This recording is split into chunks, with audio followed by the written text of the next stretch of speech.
اللہ رب العزت کی پاک کلام میں سے جو آیات مبارکہ تلاوت کی ہے، اس آیات میں اللہ رب العزت نے پیارے محبوب صلی اللہ تعالی علیہ وسلم کی معجزات کا ذکر کروایا۔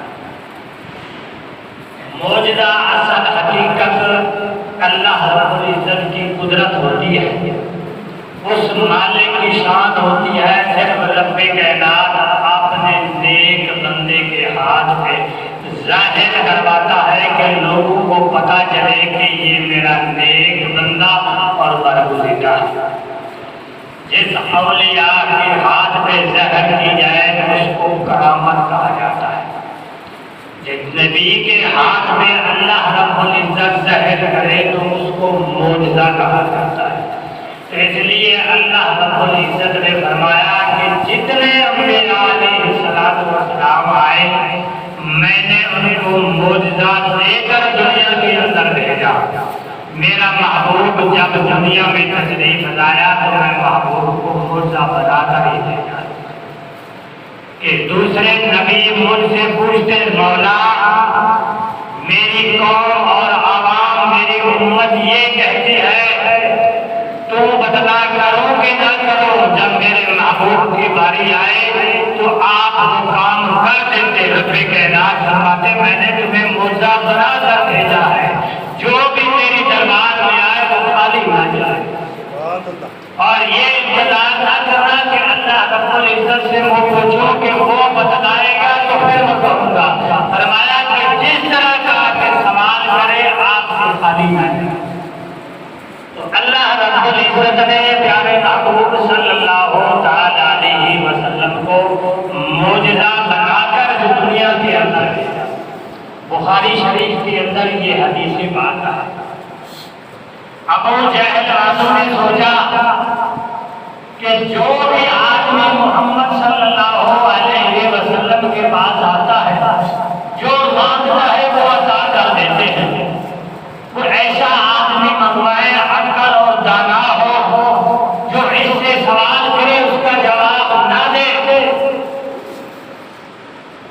اس کا جواب نہ دے ہم کھڑے ہو جائیں گے کہ آج اس کی توہین ہو گئی۔ رب کائنات نے فرمایا جس کو میں معجزہ بنا کر بھیجا ایسے کی توہین میں کیسے ہونے دوں گا؟ تو کسی نے کہا مشورہ دیا کہ یمن کے اندر ایک حکیم رہتا ہے، بڑا دانا اور عقل مند رہتا ہے، تو اس کو بلاؤ، وہ یعنی سے سوال کرے گا، سوال کے بعد یعنی جواب نہیں دے گا تو ہماری ملے ملے ہو جائے گا۔ جب ابو جہل والوں نے اس یعنی حبیب یمنی کو بلایا، آیا مکے کے اندر، ابو جہل نے کہا کہ ایسا ہمارے شہر کے اندر ایک بیمار آدمی ہے اس کا علاج کرنا ہے۔ تو وہ کہنے لگا کہ چلو اس مریض کو بلاؤ میں دیکھ کر علاج کروں گا۔ ابو جہل کو یہ بھی پتا تھا کہ اگر اس کی نظر میرے نبی کے چہرے پر پڑی تو شاید کہ مسلمان ہو جائے۔ اس نے کہا کہ وہ مریض نہیں آ سکتا، تو وہ یعنی حبیب یمنی نے کہا ایسا کرو کہ یعنی دیوار کے پچھلی طرف کھڑا کر دو، وہ خود سے بات کرے گا، اس کی بات سے پہچان لوں گا کہ اس کو یہ بیماری ہے۔ ابو جہل نے کہا کہ اگر میرے نبی کی آواز اس کے کانوں پر پڑی تو یہ پھر بھی مان جائے گا۔ تو اس نے کہا ایسا کرو کہ اس کے جسم میں جو کپڑا پہنا ہوا ہے وہ لے کر آؤ، میں اس کو سن کر بتلا دوں گا کہ اس کے اندر یہ بیماری ہے۔ تو کہنے لگا کہ نبی کے جسم کے اوپر کپڑا لگا ہوا اگر اس کے سامنے آ گیا تو پھر بھی مان جائے گا۔ تو کہا کہ اگر یہ بھی نہیں ہو سکتا تو ایسا کرو کہ دور کھڑا کر دو، پیٹھ کر دو اس کی میری طرف، میں اس کو دیکھ کے بتلا دوں گا کہ اس کے اندر یہ بیماری ہے۔ کہا کہ یہ کام بھی نہیں ہو سکتا۔ کہا کہ اگر یہ کام نہیں ہو سکتا تو ہماری حکمت کے اندر یہ چیزیں ہیں جس سے یعنی علاج کیا جاتا ہے، اور اس سے اور اعلیٰ چیز تو کوئی نہیں۔ تو وہ کہنے لگے کہ پیارے محبوب صلی اللہ تعالی علیہ وسلم کو جب یعنی آئے، ابو جہل والوں نے کہا کہ اس حبیب کو بلا کر لاؤ، تو لوگوں نے کہا کہ اگر یہ حبیب یمنی اس نے بتلا دیا کہ کسی کو پتہ چل جائے گا۔ ابو جہل بیٹھا ہے، بیٹھنے کے بعد یعنی لوگ آئے تو میرے آقا کو بلایا گیا کہ آپ کو بلا رہے ہیں۔ جب آپ آئے تو ابو جہل نے کہا کہ نبی کی آمد کے لیے اور تعظیم کے لیے کوئی آدمی نہ کھڑا ہو، کوئی نہ کھڑا ہو، سب کے سب یہاں بیٹھے رہے۔ ہر کسی نے کہا ٹھیک ہے۔ رب کائنات نے فرمایا میرا حبیب ہے اور تو میرے حبیب کی عزت اور تعظیم نہ کرے، تیرے اندر کیسی جرأت ہے؟ میرے حبیب کی تعظیم کرنے والے تو نوری فرشتے ہیں، خدا کی مخلوق کا حکم کیسے کہتا ہے کہ اس کی تعظیم نہ کرائی جائے؟ تو پیارے محبوب صلی اللہ علیہ وسلم کو جب بلایا آپ گئے تو ابو جہل نے یہی کہا کہ اب آ رہا ہے، کسی نے کھڑا نہیں ہونا۔ رب کائنات نے فرشتے بھیجے، ان کے کانوں سے پکڑ کے کھڑا کر دیا۔ جب سردار کھڑا ہو جائے گا عوام خود بخود کھڑی ہو جائے گی۔ تو لوگوں نے سوچا کہ ہمیں تو اس نے کہا ہے کہ نبی کی تعظیم کے لیے نہیں کھڑا ہونا، یہ خود کھڑا ہو گیا ہے، ہمیں اس نے منع کیا ہے۔ رب کائنات نے فرمایا قد جاءکم برہان وانزلنا الیکم نورا مبینا۔ میں نے پیارے محبوب کو معجزہ بنا کر دنیا کے اندر بھیجا، جو بھی میرے نبی کی تعظیم نہیں کرے گا، عزت نہیں کرے گا، رب کائنات نے فرمایا وہ دنیا کے اندر رہنے کے قابل نہیں رہے گا۔ اس نے کہا ابو جہل نے کہ مکے کے اندر ایک محمد نامی شخص ہے، اس نے نبوت کا دعویٰ کیا ہے۔ اس نے کہا کہ اگر وہ جادو کرائے تو دنیا کے آخر پر اس کا جادو چل جائے گا، اللہ کا نبی ہے تو آسمان کے دل پر اس کا جادو نہیں چلتا۔ یہ واقعی اللہ کا نبی ہے تو فرمایا جو اللہ کی چیز سے ہم کہیں گے اس کو کر دے گا، تو ہم مان لیں گے واقعی اللہ کا رسول ہے۔ تو ابو جہل اپنے پاس ساری مل کر حبیب اپنی مثالیں مل کر کہنے لگے کہ اے پیارے محبوب کے ایسا کرے کہ آپ نے نبوت کا دعویٰ کیا ہے کہ آپ نبی اور سچے رسول ہیں، ہم یہ کہتے ہیں کہ چاند کے دو سوال ہیں میرے پورے کر دیں۔ ایک یہ ہے کہ چاند کے دو ٹکڑے ہو جائے، ایک بات میں دوسرا بتلاؤں گا کہ میرا دوسرا سوال کیا ہے، یہ بخاری شریف کے اندر حدیث ہے۔ تو ابو جہل نے اور حبیب اپنی جمائے تو کہنے لگا کہ یا رسول اللہ کہ آپ باقی اللہ کے سچے رسول اور نبی ہیں، ایسا کریں کہ یہ چاند کے دو ٹکڑے ہو جائیں۔ آپ نبی ان کو بلا کر پہاڑی پہ چل گئے، وہاں کھڑے ہو کر آپ نے اسی طرح ہاتھ پر اشارہ کیا تو چاند کے دو ٹکڑے ہو گئے، ایک اس بغل سے گزر گیا، ایک اس بغل سے گزر گیا۔ گزرنے کے بعد میرے آقا نے فرمایا کہ یہ سوال میرا پورا ہو گیا، ایک جو سوال تیرا رہتا ہے اسے محمد بدلاؤں یا تم بدلائے گا؟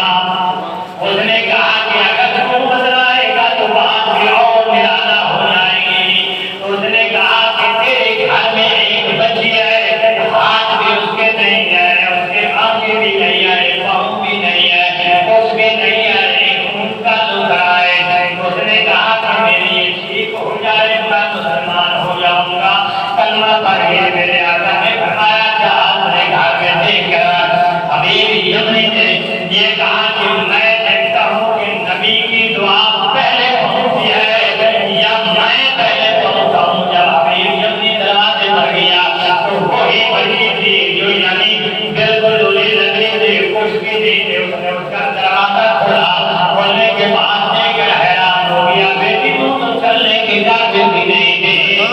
یہ کہتے ہیں کہ کہتے لگی ایک نورانی چہرے والا آیا تھا، لبانی تو اللہ پر نبیتا نبیتا مثلہا، ایک دم مثل محمد و محمدی، کہ ایک نورانی چہرے والا آیا تھا، میں نے اس کی زیارت بھی کی اور میرے چہرے پہ اور سارے جسم پہ ہاتھ میرا ٹھیک ہو گئے اور مجھے کلمہ بھی پڑھا دیا ہے۔ حبیب یمنی کہنے لگی وہ بیٹی مکے کے اندر جس نے نبوت کا دعویٰ کیا ہے، میں دوڑ کر آیا ہوں کہ حبیب کی دعا پہلے پہنچی ہے یا میں پہلے پڑھتا ہوں، وہ آ گیا ہے، تم نے کلمہ پڑھا دیا، میں بھی کلمہ پڑھ کے آپ کی غلامی میں شامل ہو جاتے ہیں۔ اس لیے اللہ تبارک و تعالیٰ نے فرمایا قد جاءکم برہان من ربکم وانزلنا الیکم نورا مبینا۔ میں اللہ رب العزت نے پیارے محبوب کو معجزہ بنا کر دنیا کے اندر بھیجا ہے کہ جو بھی آ کر مانگے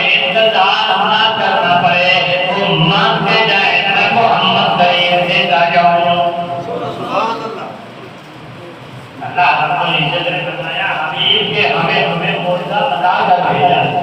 ایک دن ابو جہل ایک غریب آدمی کو بلا کر کہا کہ سارا دن میرا رہتا ہے تو 100 ریال تمہیں دوں گا، اس گلی میں بیٹھ جا، محمد کے گھر کی طرف کسی کو نہ جانے، کوئی بھی ہو کسے بادشاہ، صبح سے لے کر شام تک تیری یہی ڈیوٹی ہے۔ اس نے کہا ٹھیک ہے۔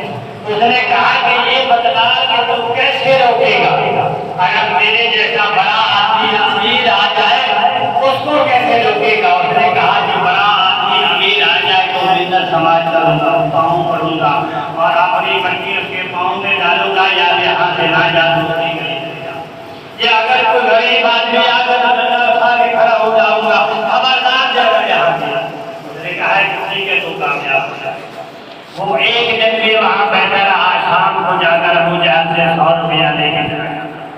دوسرے دن بھی، تیسرے دن بھی، 4-5 دن گزرے تو وہ بیمار ہو گیا۔ بیمار ہونے کے بعد یعنی شام کے وقت ابو جہل کے پاس گیا۔ اس نے کہا یار یہ اپنی دہاڑی کو لے، اس نے کہا کہ میں نہیں لیتا کیونکہ میں بیمار ہوا ہوں، گھر کہتا ہے کہ بات سن، ٹھیک ہے میں کافر ہوں، ابو جہل کی بات مانتا ہوں، اس کی نوکری کرتا ہوں، پر دل میرا تسلیم کرتا ہے کہ محمد سچا ہے، دل میرا تسلیم کرتا ہے کہ محمد صلی اللہ علیہ وسلم وہ سچا ہے۔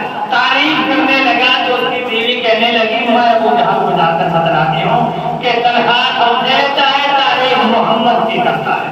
اس نے منت سماج کی کہ ناچار ہونے کا مسئلہ ہے، یہ کام الٹا ہو جائے گا۔ تو ایک دن بیٹھے بیٹھے دل میں خیال آیا کہ یار محمد اپنے آپ کو نبوت کا دعوے دار ہے، بڑے لوگ آتے ہیں، میں بھی جاؤں۔ رات کے وقت گیا اور بلہارا اٹھایا، پیارے محبوب کا دروازہ جا کے کھٹکایا۔ کھٹکانے کے بعد یا رسول اللہ میں کھجور کی کچھ گٹھلیاں لے آیا، آپ یہ زمین میں بو دیں اور راتوں رات درخت بھی پیدا ہو جائے اور میں کھجور کھا کر آپ کا کلمہ پڑھوں گا۔ میرے آقا نے فرمایا سوچ لے، بعد میں یہ نہ ہو کہے کہ مجھے ابو جہل مارے گا یا فلاں مارے گا۔ اس نے کہا یا رسول اللہ کہتے میں سچے دل سے سوچ کے دل میرا تسلیم کرتا ہے کہ تم باقی سچا، اس میں شک نہیں۔ تو میرے آقا نے فرمایا کہ چل جہاں جگہ زمین پہ لے گیا کہ جہاں زمین کے اندر بیج ڈالے، ڈالنے کے بعد اتنی کڑوی زمین کہ وہ بیج بھی ختم ہو جاتا۔ 6 گلی روز کے لے گئے، زمین کے اندر ڈالا، ڈالنے کے بعد واپس داخل ہو گیا۔ دل میں خیال آیا کہ ابو جہل کو تو جا کر بتا کروں کہ یہ ماجرا کس طرح ہوگا۔ ابو جہل کے دروازے پر گیا، رات کے وقت کہا کہ ابو جہل لیکن دن ہوتا آتا مجھ سے پیسے لے جاتا۔ اس نے کہا نہیں، بات اور ہے کہ میں محمد کے پاس گیا تھا، اس کو میں نے یہ بات کہی اور کھجوریں کس کے جو ہے کس کے ہم زمین کے اندر ڈال کر آیا ہے اور یہ میں نے یہ شرط لگا لیا ہے۔ ابو جہل نے کہا بڑا غلط کیا ہے تو نے، وہ تو راتیں رات ہو جائے گی، تم کیا سوچتا ہے؟ تو نے کہا کہ کوئی اور ترکیب نکالے، کوئی جیسے یہ نہ نکلے۔ تو کہا چلو ایسے کرتے ہیں کہ وہ کٹکی جو ہے جہاں سے نکال دیتے ہیں، نہ بیج ہوگا نہ پیدا۔ اس کو یہ بھی خبر نہیں تھی کہ میرا آقا وہاں ڈال کر آیا بغیر بیج کے۔ ابو جہل اور دونوں نوکر گئے، وہاں سے گٹھلیاں نکال کر لے آئے، وہ بھی سکون سے سو گیا۔ ابو جہل بھی ہر آدمی کا یہ دل تسلیم کرتا ہے کہ بغیر بیج کے اور بغیر یعنی سیدھ کے کوئی درخت بھی پیدا نہیں ہوتا، کوئی چیز بھی پیدا نہیں ہوتی۔ صبح کا وقت ہوا تو وہ آدمی آ گیا، یا رسول اللہ میں اپنے وعدے کے مطابق آ گیا ہوں۔ میرے آقا نے فرمایا کہ چل صحابہ کرام کے ساتھ جا کے دیکھا تو 6 درخت کھجی میں ہوا سے جھوم رہے ہیں۔ میرے آقا نے فرمایا کہ جس پہ تیرا دل کرے چڑھ جا، کھجوریں توڑ کے کھا لے۔ جب ایک پہ چڑھا، دوسرے پہ، تیسرے پہ، یا رسول اللہ کہ میں کلمہ نہیں پڑھتا۔ میرے آقا نے فرمایا کیوں، وجہ کیا ہے؟ یا رسول اللہ کہ جہاں سے کہیں ملک سے آپ کھجی منگوائے اس کے اندر گٹھلی موجود ہوتی ہے، اس کے اندر گٹھلی نہیں ہے، اس لیے میں کلمہ نہیں پڑھتا۔ میرے آقا نے فرمایا گٹھلیاں تو نکال کر تو نے جیب کے اندر ڈال لی تھی، اگر وہاں ہوتی تو اس کھجور کے اندر بھی گٹھلی موجود ہوتی، اس لیے فرمایا گٹھلیاں نہیں تھی یہ بغیر گٹھلی کے کھجور اس وقت سے لے کر آج تک بھی چل رہی ہے۔ اس لیے رب کائنات نے فرمایا قد جاءکم برہان من ربکم وانزلنا الیکم نورا مبینا۔ میں اللہ رب العزت نے پیارے محبوب کو معجزہ بنا کر بھیجا ہے، یعنی 1400 سال گزر گئے ابھی تک وہ کھجی موجود ہے۔ جب یہ ہمارے کھجی کا سیزن ختم ہو جاتا ہے زہر سے لے آتے ہیں لوگ، کئی دفعہ آ کے ہوکا دیتے ہیں ادھر کے بغیر گٹھلی والی کھجور لے لو، کبھی لے کر کھا کر دیکھو میٹھی بھی ویسے ہے، ذائقہ بھی اسی طرح ہے، اس کے اندر گٹھلی نہیں ہوتی۔ یہ میرے نبی کا معجزہ ہے۔ اس لیے اللہ تبارک و تعالیٰ نے فرمایا قد جاءکم برہان۔ میرے آقا مسجد نبوی کے اندر تشریف فرماتے، صحابہ کرام بیٹھے رہے، دو صحابی عرض کی کہ یا رسول اللہ ہمارا گھر دور ہے، اندھیرا ہے، ہمارے پاس چراغ نہیں، ہم کیا کریں؟ میرے آقا نے فرمایا کہ یہ لاٹھی مجھے دے۔ آپ نے اپنی بغل کے اندر لگائی تو وہ لاٹھی روشن ہو گئی، وہ اسی طرح اس کی روشنی سے چلے گئے۔ ایک کا گھر ایک طرف تھا، ایک کا گھر دوسری طرف تھا، جس کی لاٹھی نے اس نے کہا کہ میرے پاس روشنی ہے، ایسے کر مجھے گھر میں چھوڑ کر تو اپنے گھر میں چلا جانا۔ اس نے کہا کہ مجھے ابھی تیرے ایمان کے اندر کمی نظر آتی ہے، تیرا مکمل ایمان نہیں۔ اس نے کہا بجا کہ میرے آقا نے میری یعنی لاٹھی کے ساتھ آپ نے جسم لگایا تو روشن ہو گئے، آپ نے لاٹھی میری کے ساتھ لگا تیری بھی روشن ہو جائے گی، تیرا تو ایمان سے عقیدہ یہ ہے۔ اس نے کہا ہو جائے گا، اس نے کہا بالکل اسی طرح ہو جائے گی۔ اس نے آپ نے لا کے اس کے ساتھ لگائی، وہ بھی روشن ہو گئی، وہ بھی روشن ہو گئی، وہ آپ نے گھر چلا گیا، وہ آپ نے گھر چلا گیا۔ اس لیے نبی کے نات نے فرمایا قد جاءکم برہان من ربکم وانزلنا الیکم نورا مبینا۔ اصل کے اندر یہ حقیقت اور قدرت اللہ رب العزت کی ہوتی ہے، دکھاتا وہی ہے، مالک کرتا وہی ہے۔ صرف رب کے ساتھ آپ نے بندے کی شان دکھلانے کے لیے اس کے ہاتھ میں ظاہر کرواتا ہے، نبی کے ہاتھ میں آ جائے تو وہ معجزہ بن جاتا ہے، اسے ولی کے ہاتھ سے ظاہر کر دے تو وہ کرامت بن جاتی ہے۔ کیونکہ اللہ رب العزت آپ نے بندے کی جب شان دکھلاتا ہے تو اسے ہاتھ پہ ظاہر کرا دیتا ہے کہ لوگ دیکھ لیں کہ یہ میں اللہ کا نیک بندہ اور میں رب کائنات کا برگزیدہ ہے۔ اس کی شان دکھلانے کے لیے اصل حقیقت میں اس مالک کی قدرت ہوتی ہے، کرتا وہی ہے، پھر وہ اپنے بندوں کے ہاتھ پہ ظاہر کرواتا ہے، لوگوں کے دلوں کے اندر محبت اس کی ڈال دیتا ہے تاکہ لوگ دیکھ کر یعنی اس کی عزت اور تعظیم کرے، وہ مانگتا وہی اللہ سے۔ لوگ ہمیں جا کے کہتے ہیں نا جی فلاں پیر سے جا کر مانگتے ہیں، ہم مانگتے نہیں، ہم جا کے کہتے ہیں کہ ہمارے حق میں دعا کرو، اللہ رب العزت آپ کی سنتا ہے۔ ہم یہ کہتے ہیں کہ دعا کرو، اللہ رب العزت تمہاری سنتا ہے۔ مالک کی طرف جب ہاتھ اٹھاتے ہیں رب کائنات فرماتا ہے میں ان کے ہاتھ خالی کیسے واپس کروں، اس کے ہاتھ خالی کیسے واپس کروں؟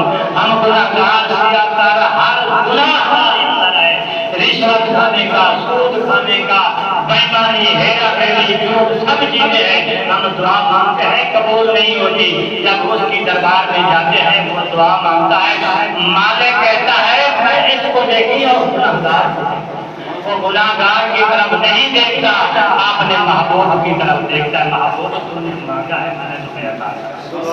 اس لیے اللہ رب العزت فرماتے ہیں کہ جاءکم برہان، میں اللہ رب العزت نے آپ نے محبوب کو دلیل بنا کر تمہاری طرف بھیجا ہے، جو کچھ آ کر مانگو گے مالک عطا کر دے گا۔